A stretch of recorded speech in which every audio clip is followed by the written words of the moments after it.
Hello and welcome to our YouTube channel. Today we're going to be learning how you can auto-save photos in Messenger. Without further ado, let's get started. But before that, remember to support our channel, like, subscribe, and turn on the notification bell.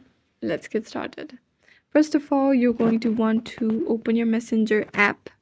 Then on the top left corner, you can see a 3-bar icon. You tap on it. Then tap on settings icon. Scroll down until you see the photos and media option. Tap on it.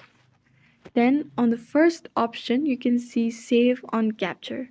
You toggle the switch so that it turns on. This allows Messenger to save new photos you take in the app directly to your gallery. That's it. I hope this helps. If you have any questions, let us know in the comments section down below. And thanks for watching.